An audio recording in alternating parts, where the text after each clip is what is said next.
Parler un peu de diplomatie des alliés internationaux de Benyamin Netanyahou, Laetitia, et des mots qu'ils choisissent. On va commencer évidemment avec un focus sur la France, les mots choisis par Emmanuel Macron. Oui, Emmanuel Macron est pris en tenaille entre finalement l'équilibre géopolitique qu'il faut absolument respecter, mais aussi l'opinion publique française, Thomas.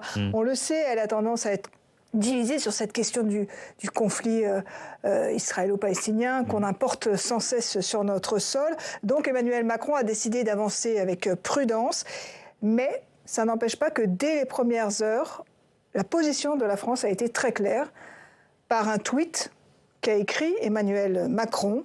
Il a dit samedi: je condamne fermement les attaques terroristes qui frappent actuellement Israël. J'exprime ma pleine solidarité avec les victimes, leurs familles et leurs proches. Et il n'a pas bougé de cette position. Il a seulement ajouté ensuite dans le sillon de Joe Biden et d'Ursula von der Leyen qu'Israël avait le droit de se défendre.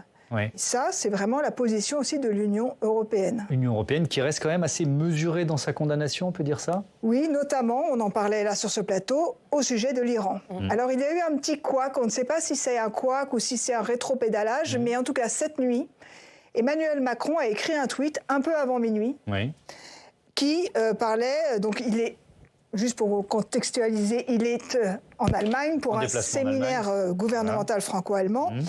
Et il faisait part d'une déclaration commune entre l'Allemagne, la France, l'Italie, le Royaume-Uni et les États-Unis, où les alliés appelaient les autres pays, en particulier l'Iran, il était marqué en particulier l'Iran, à ne pas exploiter cette situation à d'autres fins. Pourquoi vous parlez de rétropédalage? Le site d'information Politico a remarqué que ce tweet, quelques minutes après, a disparu, pour être remplacé par un autre tweet où la mention à l'Iran a disparu. On peut le voir, on a retrouvé le tweet, voilà, et on voit que le passage où... Oui, il n'y a plus le pays n'est pas cité, l'Iran n'est pas cité. En particulier l'Iran, ça a disparu, ça a disparu. Il a dû répondre là-dessus, le président français, aujourd'hui? Et oui, parce qu'il était en conférence de presse à Hambourg, donc avec Olaf Scholz, et un journaliste s'est levé, lui a posé la question de pourquoi cette mention à l'Iran a disparu. Écoutez la réponse du président.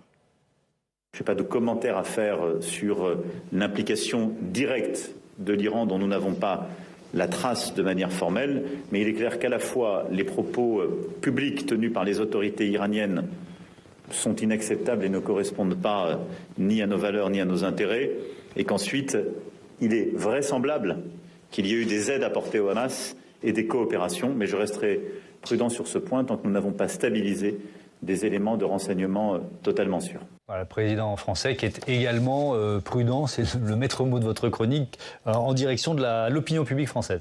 Oui, parce qu'il y a déjà un début de polémique à propos de ce siège à Gaza, et puis des souffrances, bien sûr, qui sont subies par les Palestiniens.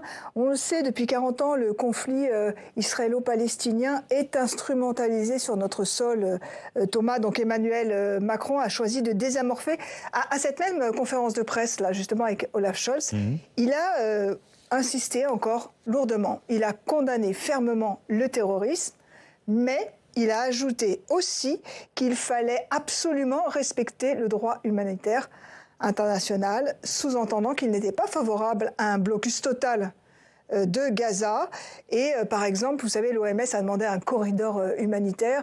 On sent que la France est aussi sur cette position-là. Il a vu que la France insoumise avait récupéré très vite et avait récupéré cette question en dénonçant les Israéliens qui allaient faire subir aux Gazaouis les pires souffrances. Et donc, c'est l'Élysée qui fait savoir à la presse, en tout cas quand on leur pose la question, qu'effectivement, c'est la prudence qu'Emmanuel Macron a choisie. Pourquoi? Pour que personne ne puisse instrumentaliser ses prises de parole.